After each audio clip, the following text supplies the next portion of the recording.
கர்த்தருக்கே கனமும் மகிமையும் உண்டாவதாக. மாலை பொழுதிலும் தேவனுடைய சமூகத்திலே வந்திருக்கிற ஒவ்வொருவரையும் கர்த்தராகிய இயேசு கிறிஸ்து நாமத்தினாலே வாழ்த்தி உரைக்கின்றேன். இந்த நாளிலே ஆசீர்வாதம் என்ற தலைப்பின் கீழாக ஒரு சில வசனங்களை நாம் தியானிப்போம். ஆசீர்வாதம் என்றால் என்ன? ஆசீர்வாதம் என்பது தேவன் நமக்கு கொடுக்கிற ஒரு பொக்கிஷம். தேவன் நமக்கு கொடுக்கிற பொக்கிஷம். ஆனால் எல்லோருக்கும் இந்த ஆசீர்வாதம் கிடைக்கிறதா கிடைக்கவில்லையா என்று யோசித்து பார்க்கும் பொழுது எல்லோருக்கும் ஆண்டவர் இந்த ஆசீர்வாதத்தை கொடுப்பதற்கு ஆயத்தமாக தான் இருக்கிறார். சில நேரங்களே நமக்கு ஆசீர்வாதம் இல்லை, நான் ஆசீர்வாதம் இல்லாமல் ரொம்ப ஆண்டோட சமூகத்திலும் சரி பூமியிலும் சரி அநேக வேதனைகள் அனுமதித்துக் கொண்டிருக்கிறேன், ஆசீர்வாதம் என்னுடைய வாழ்க்கையில் இல்லை. இப்போ என்று பார்க்கும்பொழுது ஆசீர்வாதம் எப்படி பெறுவது? ஆசீர்வாதம் பெறுவதற்கு எது தடையாக இருக்கிறது? எது அந்த ஆசீர்வாதம், முழுமையான ஆசீர்வாதம் நமக்கு கிடைக்காமல் நம்ம இருப்பதற்கு என்ன காரணம் என்று நம்மளை நாமே யோசித்து பார்க்க வேண்டும். தனிமையாக இருக்கும் பொழுது உங்கள் வாழ்க்கையிலே நீங்கள் யோசித்து பார்க்க வேண்டும்.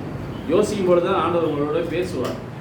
ஆசீர்வாதத்தை ஆசீர்வாதத்தை கொடுப்பதற்கு ஆயத்தமாக இருக்கிற ஆண்டவர் நமக்கு அந்த ஆசீர்வாதம் ஏன் கிடைக்கவில்லை என்று நம்ம ஆராய்ந்து பார்க்க வேண்டும். கண்டிப்பாக அந்த ஆசீர்வாதத்தை அவர் நம்பி இருக்கிற பிள்ளைகளுக்கு அவர் கண்டிப்பாக கொடுப்பார். வேதத்திலே பார்க்கும் பொழுது யாக்கோவுக்கு கர்த்தர் ஆசீர்வாதத்தை கொடுத்தார். யாக்கோவுக்கு கர்த்தர் ஆசீர்வாதத்தை கொடுத்தார். எப்படி கொடுத்தார்? 32ஆம் 32ஆம் அதிகாரத்திலே பார்க்கும்பொழுது அங்கே அவர் எப்படி ஆசீர்வாதத்தை பெற்றுக்கொண்டார் என்ற வசனம் இந்த வசனம் மூலமாக சொல்கிறது. 32ஆம் அதிகாரம் 27ஆம் வசனம்.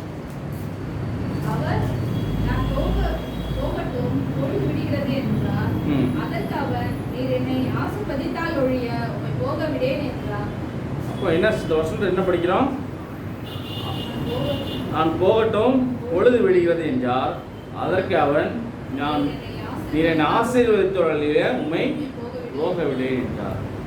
என்ன 24 படிக்கிறோமா? யாக்கோபு பிந்தி தனித்திருந்தான். அப்பொழுது ஒரு புருஷன் பொழுது விடியும் அளவும் அவனுடனே போராடி அவனை மேற்கொள்ளாதை கண்டு அவனுடைய தொடை சந்தை தொட்டார். அதனாலே அவருடைய போராடுகையில் யாக்கோபு தொடை சந்து சுருக்கிட்டுச்சு.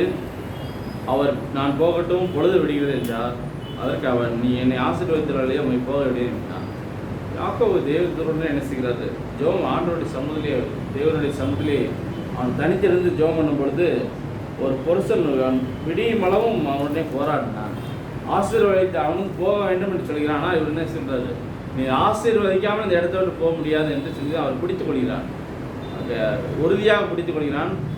கடைசியில் ஆசீர்வாதம் நைட்டெல்லாம் போராடி அந்த மனிதனோடு போராடி அந்த தேவனுடைய மனிதனோடு போராடி கடைசியில் 3 ஆசீர்வாதம் கொடுத்து பிறதான் அவரும் காலையில் எழுந்துச்சு அவர் போயிடார். அப்போ அந்த போராடி அனைவரும் முடிய வேண்டும். ஆசீர்வதித்தவர்களையே நம்மை விடாமல் இருக்க வேண்டும். ஒரு நாள் நினைச்சு கூட அவரை ஆசீர்வாதத்தை ஆண்டவரை எப்படி பிடிக்க வேண்டும் என்று பார்க்கும் பொழுது நம்ம உடம்பு மாதிரி ஆண்டவரை பிடிக்க வேண்டும். உடம்பு பிடிக்கிறது போல உறுதியாக பிடிக்க நம்முடைய பிடி கொஞ்சம் கூட ஆண்டவரை விட்டு விலகாமல் நம்பிக்கை இழக்கக்கூடிய சூழ்நிலை இருந்தாலும் சரி, ஆனாலும் அந்த ஆசீர்வாதம் எனக்கு வர வேண்டும் என்பதற்காக நம்ம போராடி அந்த ஆசீர்வாதத்தை பெற்றுக்கொள்ள வேண்டும். யாருக்கெல்லாம் வேதத்திலே ஆசீர்வாதத்தை தேவன் கொடுக்கிறார் என்று வேதத்தில் பார்க்கும்பொழுது நீதிமொழிகள் 28ஆம் அதிகாரம் 20ஆம் வசனம். நீதிமொழிகள் 28ஆம் அதிகாரம் 20ஆம் வசனம். உண்மையுள்ள மனுஷன் பரிபூர்ண ஆசீர்வாதம் பெறுவான். நம்ம வாழ்க்கையிலே உண்மை இருக்கும் பொழுது நமக்கு என்ன கிடைக்குமா? ஆண்டவர் தேவ சமூகத்திலே ஆண்டவர் என்ன தவிர நமக்கு பரிபூர்ண ஆசீர்வாதங்களை அவர் நமக்கு தருவார். அப்புறம் உண்மையாக இருக்கு நம்ம வாழ்க்கையிலே. நம்ம இப்போ இந்த வசனம் என்ன சொல்லுது? 28:20. உண்மையுள்ள மனுஷன் பரிபூர்ண ஆசீர்வாதங்களை பெறுவான். ஐஸ்வரனாக தீவிரனோ அக்னிக்கு தப்பான். உண்மையுள்ள மனுஷன் உண்மையாக வாழ்க்கையிலும் சரி நம்ம நேர்மையாக இருக்கும்பொழுது உண்மையுள்ளவர்களாக இருக்கும் பொழுது நமக்கு ஆண்டவர் பரிபூர்ணம் முழுமையான ஆசீர்வாதத்தை தேவனே தருகிறார். ஆனால் நம்ம பணக்கார வேண்டும் வைசிரவன் ஆவதற்கு தீவிரிக்கிறோன்னா அக்கறைக்கு தப்பான். அதே என்னுடைய குறிக்கோளை நம்ம ஆசீர்வாதம் வைசிரவன் ஆயிடணும் அப்படின்னு அதை பற்றி நம்ம யோசிக்கக்கூடாது. ஆண்டவர் சொல்கிற கருத்தை காரியம் என்னவென்றால் உண்மையாக இருக்கும் பொழுது எனக்கு நீ உண்மையாயிரு, நான் உனக்கு பரிபூர்ண ஆசீர்வாதத்தை உனக்கு தருகிறேன். நீ உண்மை இல்லாதவனாக இருக்கும்பொழுது நான் எப்படி உனக்கு ஆசீர்வாதம் தருவேன் என்று இந்த வசனம் சொல்கிறது. அப்போ ஆண்டவருக்கு கர்த்தருக்கு நம்ம உண்மையுள்ள பிள்ளைகளாக இருக்க வேண்டும். திருச்சபைக்கு உண்மையாக இருக்க வேண்டும், குடும்பத்திலே உண்மையாக இருக்க வேண்டும். இந்த வாழ்கிற வட்டாரங்களிலே நமக்கு சுற்றுப்புற வாழ்க்கையிலும் சரி எல்லாருக்கும் உண்மையாக இருக்கும் பொழுது நம்முடைய வாழ்க்கை உண்மையுள்ளாக இருக்கும் பொழுது பரிபூர்ண ஆசீர்வாதங்களை பெற முடியும். வேதத்தில் எவ்வளோ பிள்ளைகள் உண்மையாக இருந்தார்கள். அவர்களுக்கு ஆண்டவர்கள் அவர்களுக்கு என்ன செய்கிறார்? உண்மையான ஆசீர்வாதங்களை, முழுமையான ஆசீர்வாதங்களை கொடுக்கிறார். ரெண்டாவது காரியம், சங்கீதம் 37:26. சங்கீதம் 37வது சங்கீதம் 26வது வசனம். இந்த வசனத்தில் என்ன சொல்றாரு பாருங்க. 37:26.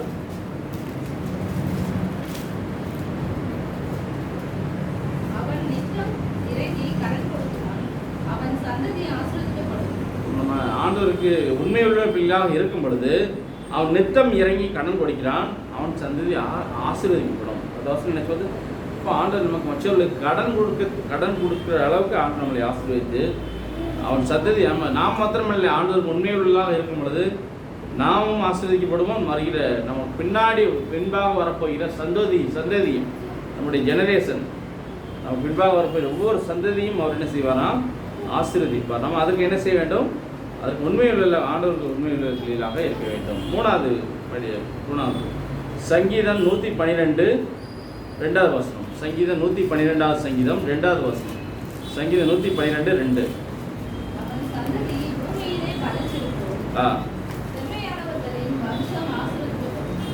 செம்மையானவர்களின் வம்சம் அவன் சந்ததி பூமியில் பலத்திருக்கும்.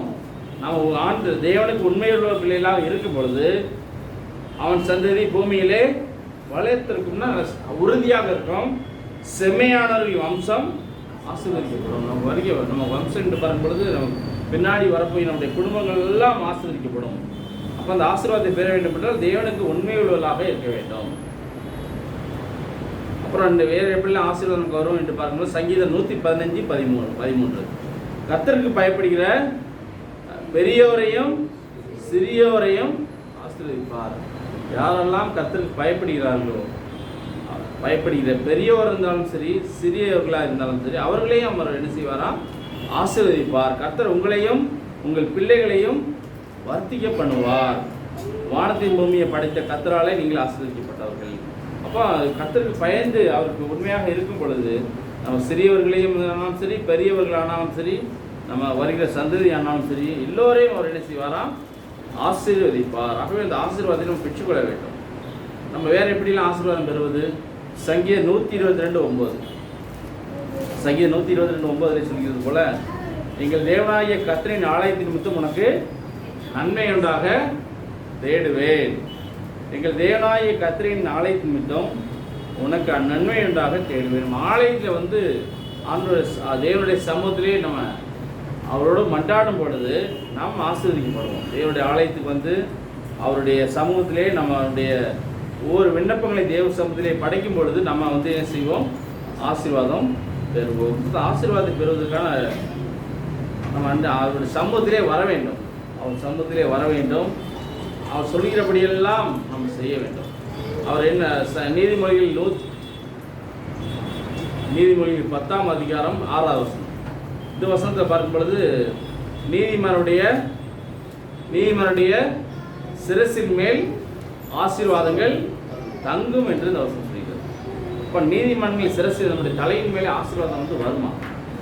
அவருக்கு உண்மையுள்ள பிள்ளைகளாக இருக்கும் பொழுது அவருக்கு அந்த ஆசீர்வாதம் நம்மளை தேடி வரும். நீதிமன்ற சிரசின் மேல் ஆசீர்வாதங்கள் தங்கும் என்று வேதத்தில் பார்க்கணும். அது மாத்திரமல்ல, இசைகளில் பார்க்கும் பொழுது அவர் என்ன செய்கிறாரா? நம்மளை மாத்திரமல்ல, நம்முடைய ஆசீர்வாதம் மழை பெய்யும் என்று சொன்னார். என்ன செய்கிறாரா? ஆசீர்வாதம் மழையை பெய்ய வைப்பார் என்று இந்த வசனம் சொல்கிறார். இசைகள் 34ஆம் அதிகாரம் 26வது வசனம். 34. நான் அவர்களையும் என் மேட்டின் சுற்றுப்புறங்களையும் ஆசீர்வாதமாக்கி ஏற்ற காலத்திலே மழையை பெய்ய பண்ணுவேன். ஆசீர்வாதமான மழை பெய்யும். அதான் மழை பொழுது போல ஆசீர்வாதம் மழையை பெய்ய வைப்பார். இந்த வசனம் பார்த்தீங்களா? அவ்வளோ ஆண்டவர்கள பக்கத்தில் கொடுத்துருக்காரு. ஆசீர்வாதம்னா ஏற்ற காலத்திலே மழையை பெய்ய பண்ணுவேன். ஆசீர்வாதமான மழை பெய்யும். ஆசீர்வாதம் மழை நம்ம வர வேண்டும். கர்த்தரின் இன்னொரு வசனம் சொல்லுது, கர்த்தரின் ஆசீர்வாதமே ஐஸ்வர்யத்தை தரும், அதனுடைய அவர் வேதனை கூட்டார். அவர் குடிக்க ஆசீர்வாதம் ஐஸ்வர்யத்தை தரும். அதில் எது வேதனையே இல்லாத ஒரு ஆசீர்வாதத்தை அவர் கொடுக்க போகிறார். ஆசீர்வாதம் குறைவு இருக்குமானால் நம்ம என்ன செய்ய வேண்டும்? ஆராய்ந்து பார்க்க வேண்டும். எதனால் ஆசீர்வாதம் குறைகிறது? யோனா சம்பவத்தில் யோனா காரியத்திலே யோனா கப்பலில் சென்றார். அந்த ஒருவன் நிமித்தமாக என்ன வந்ததுதான்? அந்த கப்பலே ஆடி போனது. யோனா நிமித்தமாக அந்த கப்பலிலே பயணம் செய்த எல்லோருக்கும் என்ன வந்ததுதான்? ஆபத்து வந்தது. ஏனென்றால் அவருக்கு தேவனுக்கு உண்மை இல்லாமல் இருந்ததுனாலே, தேவன் சொன்னதை கேட்காமல் இருந்ததுனாலே, அவர் போக சொன்ன இடத்துக்கு போகாமல் எதிர் திசைக்கு சென்றார். அவர் சொன்ன இடத்துக்கு போக சொல்லலை. தேவன் எந்த இடத்துக்கு போக சொன்னாரு? நினிவேக்கு யார் அனுப்புறாரு? தேவன் யோனாவை அனுப்புகிறார். ஆனால் இவரை போகிறதோ எந்த இடம்? தர்சிஸுக்கு போனார். அதுக்கு அவர் சொன்னதை மீறி அவர் போனதுனால என்ன வந்தது? எல்லாருக்கும் என்ன வந்தது? இல்லை, இவர் போன கப்பலில் என்ன வந்துருச்சான்? போன இடத்துல என்ன ஆயிடுச்சு? கப்பலில் என்ன வந்துருச்சு? ரொம்ப கஷ்டப்படுறாங்க. கப்பலே கவுர்ற மாதிரி நிலைக்கு வந்துருச்சு. அப்போ எல்லாரும் பயப்படுறாங்க. எல்லாரும் என்ன செய்கிறாங்க? சரி, கப்பலில் ஓவர்லோடாக இருக்குது, பொருட்கள் ரொம்ப இருக்குது, அதனால தான் இது வந்து ஆடுது போல் அப்படின்னு நினச்சிட்டுலாம் அந்த வெயிட்டான எல்லாத்துக்கும் எதில் தூக்கி போட்டாங்க? கடலை தூக்கி போட்டாங்க. அப்படின்னா கூட அந்த கப்பல், அந்த அலை, அந்த ஆட்டம், கப்பலின் அந்த இறைச்சல், அந்த அந்த காரியங்கள்லாம் அவருக்கு என்ன செய்யலை? நிற்கவே இல்லை. கடைசி வரைக்கும் எல்லாம் பயப்பட, உயிர் பயம் வந்துடும், எல்லாருக்கும் பயம். ஆனால் இவரும் என்ன செய்கிறாராம்? இவர் ஒரு கவலை இல்லாமல் எங்கே போய் தூங்கி இருக்கிறாரு? நல்லா தூங்கி கொண்டிருக்கிறார். ஆசீர்வாதம் இவரால் தான் வந்தது. அந்த கப்பலுக்கே சேதமான வேலைக்கு கர்த்தர் என்ன செய்தார்? பெரிய காற்றை, பெரிய ஒரு உயிரை உண்டாக்கி அவங்க எல்லாரும் கஷ்டப்படுறாங்க. அதே மாதிரி தான் நம்ம ஒருவர் நிமித்தமாக நம்ம ஆசீர்வாதம் தடையாக இருப்பதற்கு நாம் காரணமாக இருக்கிறோமா? ஆசீர்வாதத்தை கொடுப்பதற்கு அவர் ஆயத்தமாக இருக்கும் பொழுது யோனாவை போல அந்த ஒருவர் நிமித்தமாக என்ன வந்தது? பிரச்சனைகளை பார்த்தார்கள். கடைசியில் என்ன ஆனது? யோனாவை எங்கே தூக்கி போடுகிறார்கள்? அவரே போய் விழுந்துருக்கலாம். ஆனால் அவர் என்ன சொல்றாரு? தூக்கி போடு அப்படின்றாரு. அந்த தூக்கி போட்டாங்க. உடனே என்ன வந்துச்சா? சமூகத்தை பார்க்கும்பொழுது அப்போ ஆசீர்வாதத்தை கொடுப்பதற்கு ஆண்டவர் ரெடியாக இருக்கும் பொழுது நம்மகிட்ட ஏதோ ஒரு என்ன சொல்கிறது, நம்மகிட்ட ஏதோ ஒரு சில குறைகள் இருக்கலாம், தடைகள் இருக்கலாம். அந்த ஆசீர்வாதம் வராதபடி இருக்கும் பொழுது அப்போ எப்படி நமக்கு ஆசீர்வாதம் வரும்? அப்படின்னா கூட சில நேரங்களில் சாத்தானும் கூட சோதிக்கலாம், சில பிரச்சனைகள் கொண்டு வரலாம், நம்ம அதில் விழுந்து போடலாம். அப்படி இருக்கும் பொழுது ஆசீர்வாதம் நமக்கு எப்படி வரும்? வராது. அப்போ முழுமையாக ஆண்டவரத்தில் நம்ம ஒப்படைக்கும் பொழுது தான் என்ன வரும்? நமக்கு ஆசீர்வாதம் வரும். யோனா எத்தனை நாள் மீன் வயிற்றிலே 3 நாள் இருந்தார் என்று பார்க்குறோம். 3 நாள் இருந்தார். கடைசியிலே அவர் மீன் வயது கரையிலே கக்கி போட்டது. கடைசியாக அவர் செல்ல வேண்டிய இடத்துக்கு அவர் சென்றார். அதனால் வந்து நம்ம ஆசீர்வாதம் வரும்பொழுது நம்ம என்ன செய்ய விட ஒரு நாளும் அதுக்கு எதிர்ப்புறமாக செயல்படாமல் ஆண்டுடைய சத்தத்துக்கு நம்ம கீழ்ப்படியும் பொழுது நமக்கு என்ன வரும்? ஆசீர்வாதங்கள் வரும். இன்னொரு வேதத்திலே ஒரு சம்பவத்தை பார்க்கும் பொழுது ஓபேத் ஏதோம், இந்த சம்பவம் உங்களுக்கு தெரியும் எல்லாருக்கும். 1 நாளாகவும் 13ஆம் அதிகாரம். தேவனுடைய பெட்டி, உடன்படிக்கை பெட்டி இருக்கும் பொழுது என்ன நடக்குது? அவர் வீட்டில் என்ன வந்துச்சான்? ஆசீர்வாதம் வந்ததுதான். 1 நாளாகவும் 13ஆம் அதிகாரம் 14ஆம் வசனம். 1 நாளாகவும் 13ஆம் அதிகாரம் 14ஆம் வசனம் எடுத்துட்டீங்களா? 13:14. தேவனுடைய பெட்டி ஓபேத் ஏதோமின் வீட்டிலே அவனிடத்தில் 3 மாதம் இருக்கையில் கர்த்தர் ஓபேத் ஏதோமையும் வீட்டையும் அவனுக்கு உண்டான எல்லாவற்றையும் ஆசீர்வதித்தார். இப்போ தேவனுடைய பெட்டி, என்ன உடன்படிக்கை பெட்டி எங்கே இருக்குதான்? ஓபேத் ஏதோம் வீட்டிலே இருந்தது. ஓபேத் ஏதோம் வீட்டுக்கு இந்த பெட்டி எப்படி இருந்தது? சம்பவத்தை படித்தா உங்களுக்கு எல்லாருக்கும் தெரியும். இந்த ஓபேத் ஏதோம் வீட்டுக்கு தேவனுடைய உடன்படிக்கை பெட்டி வருகிறது. எப்படி வந்தது? ஏனென்றால் அந்த சம்பவத்தை இந்த 3ஆம் வசனத்தை படிக்கும் பொழுது அந்த முழு சம்பவம் உங்களுக்கு மனதிலே புரியும். தேவனுடைய பெட்டி எங்கிட்ட செய்கிறது? அவங்க அநேக நாட்கள் 3ஆம் வசனம் படிங்க. நம்ம தேவனுடைய பெட்டியை திரும்ப நம்மிடத்துக்கு கொண்டு வருவோமாக சவுலின் நாட்கள் அதை தேடாமல் போனோம் என்றார். இந்த காரியம் சகல ஜனத்தின் பார்வைக்கும் செம்மையா இருந்தபடியால் சபையார் எல்லோரும் அப்படியே செய்தார்கள். அப்படியே தேவனுடைய பெட்டியை கீரியாத் யாரிமிலிருந்து கொண்டு வரும்படி தாவீது எகிப்தை சேர்ந்த மட்டுமில்லை இஸ்ரவேலெல்லாம் கூட்டம் கூட்டி கேருபீன்கள் நடுவே வாசம் பண்ணுகிற கர்த்தராகிய தேவனுடைய நாமம் தொழுது கொள்ளப்படுகிற அவருடைய பெட்டியை யூதாவில் இருக்கிற கீரியாத் யாருக்கு அடுத்த பாலாவில் கொண்டு வரும்படி அவனுக்கு இஸ்ரவேல் எல்லோரும் அனைவரும் அவரிடத்துக்கு போனார்கள். அப்போ போகும்பொழுது நடக்குது, அவர் தேவனுடைய பெட்டியை அபினதாபின் வீட்டிலிருந்து ஒரு புது ரதத்தின் மேல் ஏற்றி கொண்டு வந்தார்கள். ஊசாவும் ஆகியோவும் ரத்தை இப்போ அந்த இடத்த தேவனுடைய பெட்டி சவுல் காலத்துலேயே எங்கள் யார் வீட்டில் இருக்குது? ஓபேத் அந்த ஓபேத் வீட்டில் தான் வச்சாங்க. ஆனால் அதுக்கு முன்னாடி யார் வீட்டில் இருந்தது தான்? யூதாவில் இருக்கிற கீரியாத் யாரும் அடுத்த பாலாவில் கொண்டு வரும்படி அவனும் இஸ்ரவேல் அனைவரும் அப்படி வந்தார்கள். அவர்கள் தேவனுடைய பெட்டியை அபினதாப் வீட்டிலிருந்து ஒரு புது ரசத்தின் மேல் ஏற்றுக்கொண்டு, அப்போ அபினதாப் வீட்டில் தான் அந்த தேவனுடைய பெட்டியானது இருக்கிறது.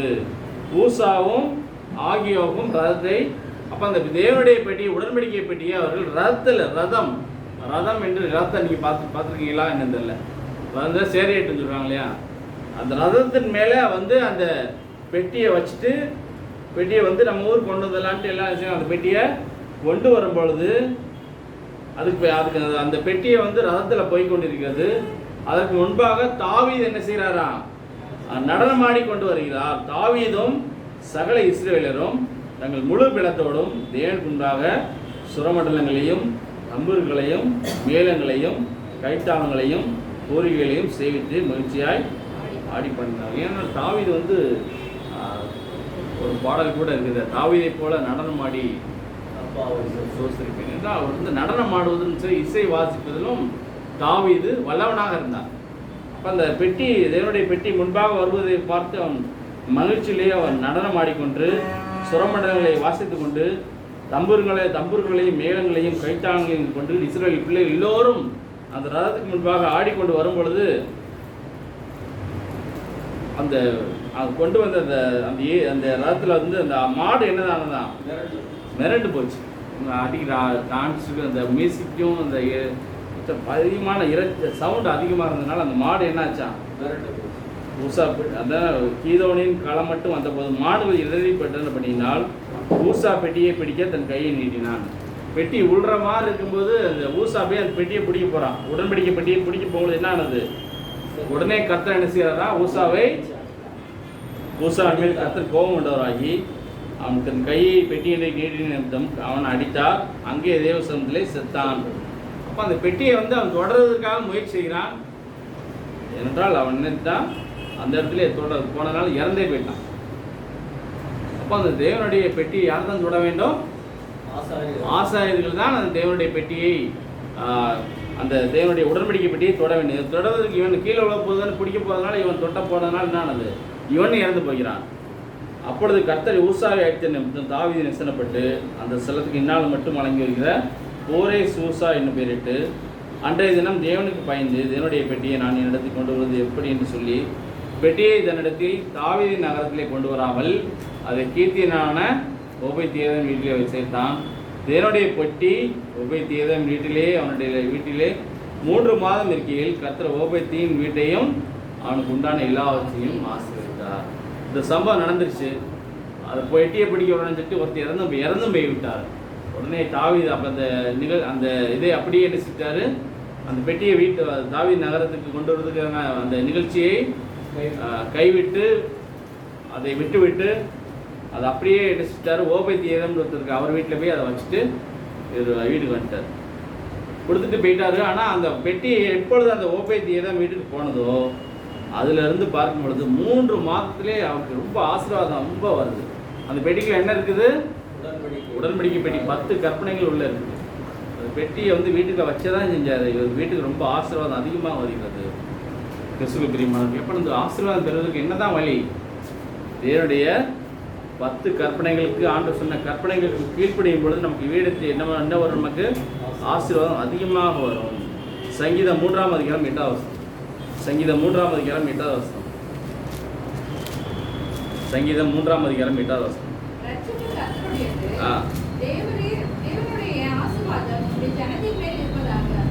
நம்ம ஜனத்தின் மேல் ஆசீர்வாதம் இருக்க வேண்டுமா? ரட்சிப்பு எல்லாவற்றையும் கொடுக்கிறவர் நம்ம தேவன் தான். நம்ம இந்த ஆசீர்வாதத்தை கொடுப்பதும் அவர் தான். நாமளும் ஆசீர்வாதத்தை பெருமைட்டு பார்க்கும்போது ஆசீர்வாதம் தான் நிலைக்காது. இப்போ தேவன் கொடுக்கிற ஆசீர்வாதம் தான் நிலைத்திருக்கும். நமக்கு ஆசீர்வாதம் நம்மகிட்ட நிலைத்திருக்கும். அந்த ஆசீர்வாதத்தை நமக்கு பெறுவதற்கு என்ன செய்ய வேண்டும்? அந்த கற்பனைகளை கை கொள்ள வேண்டும். உபாகமத்தை பார்க்கும் பொழுது தேவனுடைய கற்பனைகளை கை கொள்ளும் பொழுது எந்த விதமான ஆசீர்வாதத்தை தேவன் நமக்கு கொடுக்கிறார் என்று வேதத்தில் பார்க்கலாம். கற்பனையை கைக்கொள்வதனால வருகிற ஆசீர்வாதம் என்ன என்று பார்க்கும்போது உபாகமம் 28ஆம் அதிகாரம் 3வது வசனம். உபாகமம் 28ஆம் அதிகாரம் 3வது வசனம். பக்கம் 257 எடுத்துக்கோங்க எல்லாரும். 257வது பக்கம்.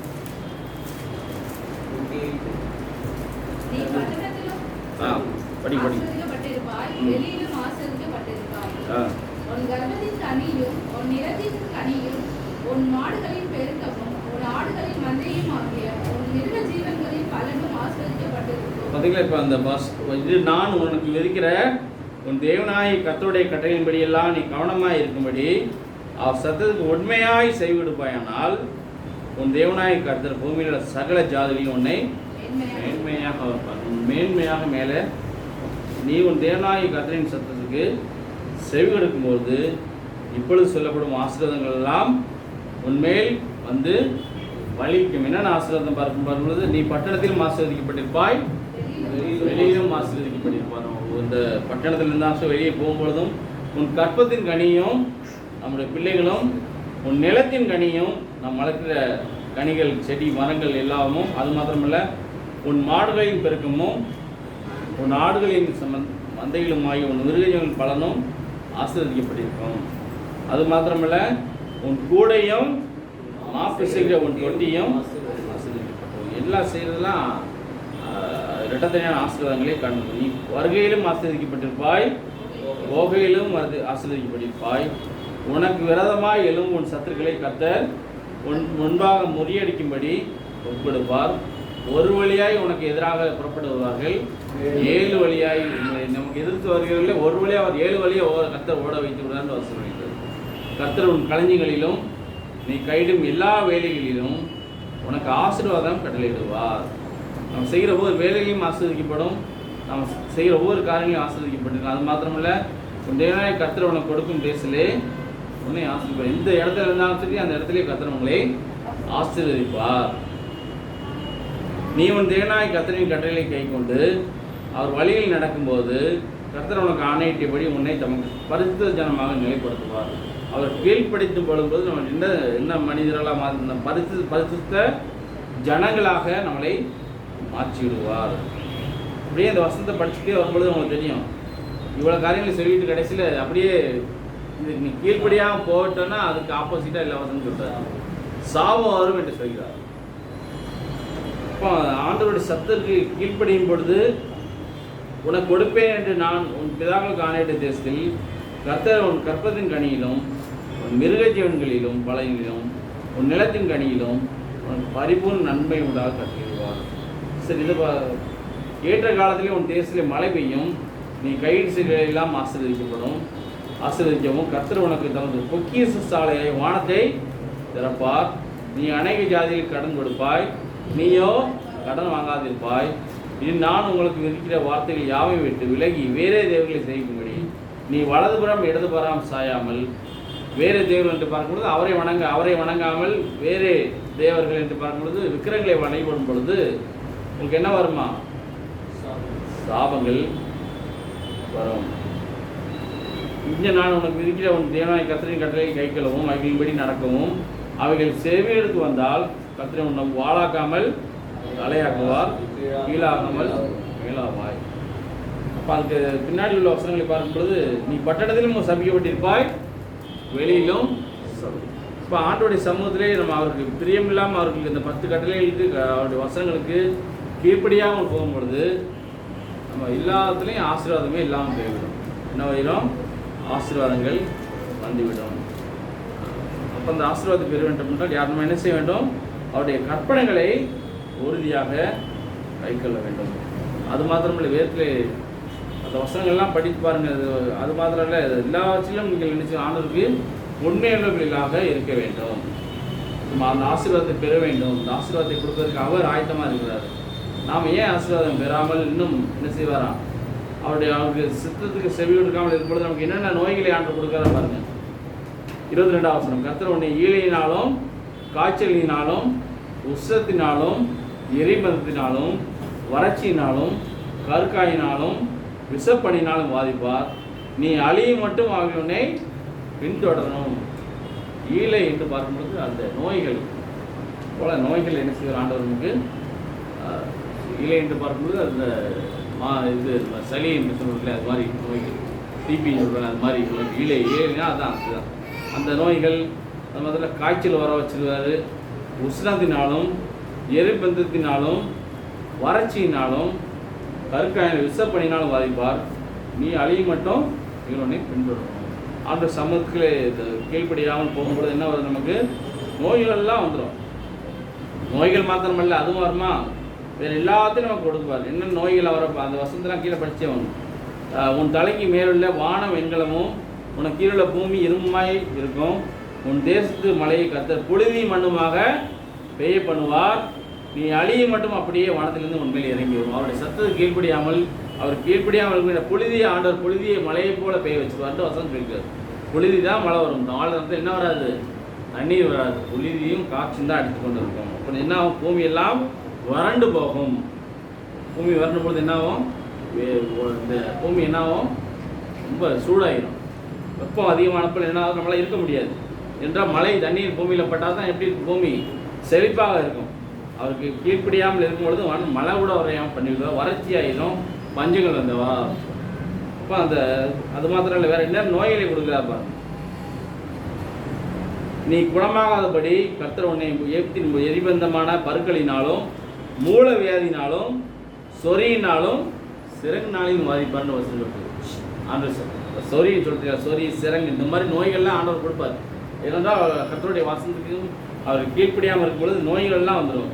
அது மாத்திரம் இல்லை, கர்த்தர் உன்னை புத்தி மயக்கத்தினாலும் குருட்டாட்டத்தினாலும் மன திகைப்பினாலையும் பாதிப்பார். நம்ம திகைப்பாகவே இருப்போம். இந்த மனதில் என்ன இருக்காது, ஒரு சமாதானமே இருக்காது. புத்தி மயக்கத்தினாலும் ஆண்டவர் என்ன செய்வாராம், பாதிப்பாராம். குருட்டாட்டம், எல்லா நோய் பிரச்சனைகளும் வந்துவிடும்.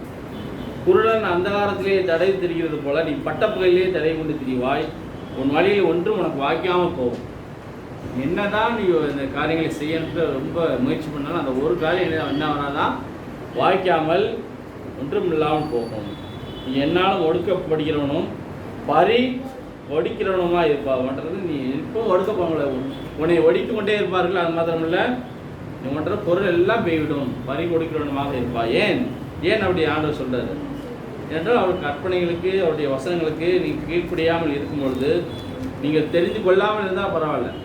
ஆண்டோட சமூகத்தில் நீங்கள் எல்லாவற்றையும் தெரிந்து கொண்டு தெரிஞ்சுட்டே தெரியும் ஆண்டோடைய வசனத்தை கீழ்ப்படியாமல் இருக்கும் பொழுது இவ்வளோ சாபத்தை ஆண்டவர் உங்களுக்கு கொடுக்குறாரு. தெரியாமல் இருந்தால் பரவாயில்ல. உங்களுக்கு கொடுக்கப்பட்ட அந்த வெளிச்சத்திலே நீங்கள் உண்மையுள்ளாக இல்லாமல் போது இவ்வளோ பிரச்சனைகளை ஆண்டவர் நமக்கு அனுமதிப்பார். இப்போ அந்த ஆசீர்வாதம் வர்றதுக்கு தடை யார் என்று பார்க்கும் பொழுது, யார் தடை தான், நாம தான் தடை. ஏசியாவில் சொல்கிறது போல நம்ம பாவங்கள் தான் நமக்கு என்ன இருக்குதான் தடையாக இருக்குதுன்ட்டு வேதம் சொல்லுது. உங்கள் பாவங்களே உங்களுக்கு என்ன வருதான், ஆசீர்வாதங்கள் வராதபடி தடையாக முன்பாக நின்று கொண்டிருக்கிறது என்று இந்த வசனம் சொல்கிறது. ஆகவே இந்த பாவத்தை சரி எல்லாவற்றையும் தேவன் செலுத்தி அறிக்கையிட்டு அவருக்கு உண்மைகள் பிள்ளைகளாக இருக்கும் பொழுது நமக்கு என்ன வராது, ஆசீர்வாதங்கள் நம்மளை தேடி வரும்.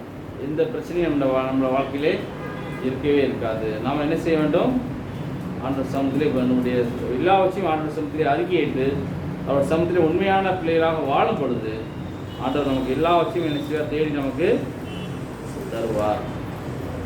அது மாத்திரமில்லை, இருக்கும் ஆசீர்வாதம் கிடைக்கும் பொழுது என்ன செய்ய வேண்டும், சங்கீதம் 37ஆம் அதிகாரம் 37 சங்கீதம் 1 சங்கீதம் 37 37:1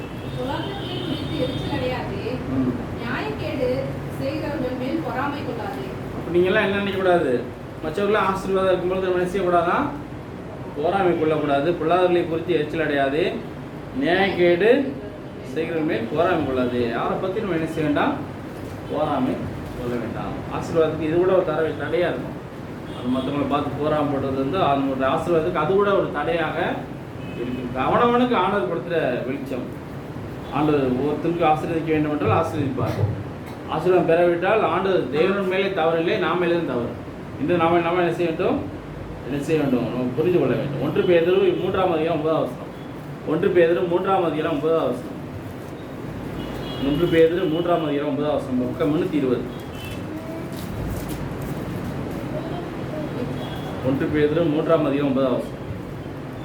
தீமைக்கு தீமையையும் உதாசனத்துக்கு உதாசனையும் சரி கட்டாமல் அதற்கு பதிலாக நீங்கள் ஆசீர்வாதத்தை சுதந்திர கொள்ளும்படிக்கு அழைக்கப்பட்டவர்கள் என்று அறிந்து ஆசீர்வதியுங்கள். தீமைக்கு தீமையும் உதாசனத்துக்கு உதாசனை சரி கட்டாமல் அதுக்கு பதிலாக நீங்கள் ஆசீர்வாதத்தை சுதந்திரத்துக் கொள்ளும்படி அழைக்கப்பட்டவர்கள் என்று அறிந்து நம்ம எதுக்காக தேவன் நம்ம அழைச்சிருக்கிறாரு? ஆசீர்வாதத்தை கொடுப்பதற்காக தான் நம்ம அழைச்சிருக்கிறாரு. பூமிக்கு கொண்டு வந்து நாம் மற்றவர்களுக்கு ஆசீர்வாதமாக இருப்பதற்கு தான் தேவன் நம்மளை அழைத்திருக்கிறார். அப்போ என்ன செய்ய, நம்ம தீமைக்கு தீமை செய்யாமல் நம்ம மற்றவங்களை ஆசீர்வதிக்க, நீங்கள் உங்களை சபிக்கிறவர்கள் என்ன செய்யணும்னா ஆசீர்வதிக்கிட்டு ஏதுன்னு சொல்லுங்க. நம்மளை யாரெல்லாம் நம்ம சபித்து, சில மனிதர்களை பார்த்துருக்கீங்களா, சபிக்கும் பொழுது என்னென்ன செய்வாங்க சொல்லுங்கள்? மண்ணை வாரிலாம் தூங்குவாங்க, மண்ணை தூக்கி போடுவாங்க. வார்த்தைகள்லாம் பலமாக இருக்கும். மண்ணை தூக்கி போடுவாங்க. மண்ணை தூக்கி போட்டாங்கன்னா அவங்க மண் தான் கம்மியாகுதுன்னு அர்த்தம். இந்த மண் உங்கள் இடத்துக்கு வந்ததுனால உங்கள் மண் உங்களுக்கு என்ன வந்துருச்சு? உங்கள் இடத்துக்கு அதிகமான மண் வந்துருச்சு. நீங்கள் தான் ஆசீர்வாதத்துக்கு போகிறீங்க. மற்றவங்களை நம்ம சாபம் விட்டாலும் சாபம் பலிக்குமா? பலிக்காது. ஆண்டவர் சபித்தால் தான் நம்ம சாபம் தவிர யார் மனிதர்கள் யார் நம்மளை சொன்னாலும் அப்போ ஆனால் சில அதுக்காக நம்ம மற்றவங்களை அநியாயம் பண்ணக்கூடாது. அதுக்காக நம்ம ஆண்டு நம்மளை சபிக்க சொல்லலை, அதுக்காக மற்றவங்களை அநியாயம் செய்யக்கூடாது. அநியாயம் செய்யும் பொழுது தேவன் அதை பார்த்து கொண்டு இருக்கிறார். அப்போ தேவன் அதை பற்றி நேரடியாக ஆண்டவரே நம்ம சாபத்தை கொடுத்துருவார். மற்றவங்களை சபிப்பதனால நமக்கு சாபம் வருவதில்லை. நம்ம ஆண்டவர் உண்மை இல்லாத இருக்கும்பொழுது நமக்கு தேடி நம்ம வீடு தேடி என்ன வந்துடும்? வீட்டில் வாசப்படியில் என்ன படுத்திருக்குமா? பாவம் படுத்திருக்குன்னு வசனம் இருக்குதா இல்லையா? பாவமே வாசப்படிக்கு படுத்திருக்கும். நம்மளை எது செய்கிறோமோ அது நம்மளை தேடி என்ன செய்தோம்? நமக்கே வந்துவிடும். மற்றவர்களுக்கு ஆசீர்வதிக்க தவறாமல் மற்றவர்களை பற்றி நம்ம என்ன செய்யக்கூடாது. ஒரு கதையை படித்தேன். ஒருத்தர் தீவிரவாதி அவருக்கு பெரிய வெடிகுண்டை பார்த்து அனுப்புனாராம். அவர் அப்புறம் இவர் அட்ரஸ் அனுப்பியிருக்காரு. அது போகிற டூ அட்ரஸ் போடல, போகிற வேண்டிய இடத்துக்கு போடல. அவன் திருப்பி எடுத்து பார்த்தா இவருக்கே வந்துச்சா, இவருக்கு வந்தால் வெடிச்சிருச்சான். அது அந்த இவருக்கு வந்த உடனே அந்த வெடிகுண்டு இருந்துச்சான் வெடிச்சு. ஏன்னா அப்போ போயிட்டு கடைசியில் இவருக்கே எடுத்து வந்துருச்சு. இப்போ நம்ம ஆசீர்வாதத்திலே யாரும் என்ன செய்யக்கூடாது? சபிக்கக்கூடாது. சபிக்கிற அதிகாரத்தை தேவன் நமக்கு என்ன செய்யவில்லை, கொடுக்கல. ஒரு நாள் நம்ம யாரையுமே என்ன செய்யக்கூடாது? சபிக்கக்கூடாது. சபிக்காமல் அவர்களை ஆசீர்வதிக்க பழகினா கொஞ்சம் கஷ்டமாக தான் இருக்கும். அந்த நம்ம சொல்வது ஈஸியாக தான். ஆனால் நீங்கள் அந்த கிறிஸ்தவ பிள்ளைகள் இதை பழகிக்கொள்ள வேண்டும். கிறிஸ்தவ பிள்ளைகள் ஆண்டுடைய சமூகத்திலே இதெல்லாம் என்ன செய்ய நீங்கள் பழகிக்கொள்ள வேண்டும். ஆண்டுடைய சமூகத்திலே என்ன செய்ய மற்றவர்களை சபிக்காமல் அவர்களை ஆசீர்வதிக்க பழகிக்கொள்ள வேண்டும். ரோமர் 12ஆம் அதிகாரம் 14ஆம் வசனம். ரோமர் 12ஆம் அதிகாரம் 14ஆம் வசனம். உங்களை துன்பப்படுத்துவர்களை ஆசீர்வதிங்கள், ஆசீர்வதிக்க வேண்டியதென்று சபியாதிருங்கள். உங்களை துன்பப்படுத்துவதற்காக நீங்கள் ஆசீர்வதிங்கள், ஆசீர்வதிக்க வேண்டியதென்று அவங்களுக்கு சபிக்க வேண்டாம், ஒன்றும் அவங்க வார்த்தை வாயிலிருந்து சொல்ல வேண்டாம். அதுக்கு அடுத்த வசனம், சந்தோஷப்படுகிறவனை சந்தோஷப்படுங்கள், அழுகளோடு கூட அழுங்கள். சந்தோஷமாக இருக்கும்போது சந்தோஷமாக இருங்க, அழுகிறவர்களோடு கூட நீங்களும். இயேசுவே அழுதார் இல்லையா? இயேசுவே லாசரு மரித்த பொழுது அழித்தார் என்று வேதம் சொல்கிறோம். அப்போ இந்த ஆசீர்வாதத்தை பெற வேண்டும் என்றால் இந்த காரியங்கள்லாம் என்ன செய்ய வேண்டும்? செய்ய வேண்டும். இந்த ஆசீர்வாதம்ன்ட்டு பேர் வச்சுருந்தாங்க கூட நமக்கு ஆசீர்வாதம் யாரும் தான் வரும். தேவன் நமக்கு கொடுத்தாக தான் இந்த ஆசீர்வாதம் நம்மளை தேடி வரும். அவர் நம்மளை ஆசீர்வதிக்காவிட்டால் நம்ம என்ன செய்ய தலைகள்னாலும் அந்த ஆசீர்வாதம் நமக்கு வருமா? வராது. இப்போ ஆசீர்வாதத்தை பெறுவதற்காக அவருடைய சமூகத்திலே மன்றாட வேண்டும். யாக்கோபோல மன்றாட வேண்டும், இரவும் பகலும் ஜெபம் பண்ண வேண்டும். உங்கள் வீடெல்லாம் ஆசீர்வதிக்க வேண்டும். உங்கள் வீட்டில் என்ன இருக்க வேண்டும்? அதிகமான ஜெபங்கள் இருக்க வேண்டும். உங்கள் வீட்டில் அதிகமாக ஜெபம் இருக்க வேண்டும். ஏன் வீட்டில் சண்டையும் சச்சரவும் துன்பமும் இருக்குது? வீட்டில் என்ன இல்லை? ஆண்டுடைய ஜெபம், ஆண்டுடைய வார்த்தை இல்லை, வசனம் இல்லை. வசனம் இல்லாத இடத்துல என்ன இருக்குது? பிரச்சனைகள் துன்பங்கள் தான் இருக்கும். அப்போ அது ஜெபிக்கிற பிள்ளைகளாக மாற்றப்பட வேண்டும். அடிக்கடி உங்கள் வீட்டில் என்ன வைக்கணும்? ஜெப கூட்டங்கள் வைக்க வேண்டும். அப்படி வைக்க முடியலையா, நீங்களாக குடும்ப ஜெபத்தில் நீங்களாக ஜெபம் பண்ணுங்கள். ஆண்டவரே எங்களை ஆசீர்வதி என்று ஜெபம் பண்ண வேண்டும். உங்கள் பிள்ளைகள் மேலே கைகளை வைத்து ஜெபம் பண்ண பழக வேண்டும். பிள்ளைகள் மேலே இரவிலே அவர்களுக்காக ஜெபம் பண்ண வேண்டும். ஜெபம் மாத்திரம் ஆசீர்வாதத்தை கொண்டு வரும். ஆகவே இந்த ஜெபத்தையும் சரி, ஆண்டவர் சமூகத்திலே குடும்ப ஜெபத்தையும் நம்ம ஒரு நாளும் விட்டுவிடக்கூடாது. நீங்கள் ஆசீர்வதிக்கப்பட வேண்டும். குடும்ப ஜெபம் குடும்பங்களுக்கு முக்கியமாக காணப்படுகிறது. ஆகவே அந்த குடும்ப ஜெபத்திலே நீங்கள் நேரத்தை அதேவனுடைய சமூகத்திலே மன்றாடுங்கள். வேறு எதுலேயுமே நீங்கள் செலவழிக்க வேண்டாம். வேதாந்தத்தை செலவழிக்காமல் படி நம்ம வேதத்தை செலவழிக்காமல் உலகத்தில் நம்ம நேரத்தை அதிகமாக செலவழிக்கும் போது என்ன வரும்? நமக்கு துன்பங்களும் கவலைகள் தான் வரும். வேதத்தில் படிக்கும் பொழுது தான் என்ன வரும்? ஆசீர்வாதங்கள் வரும்.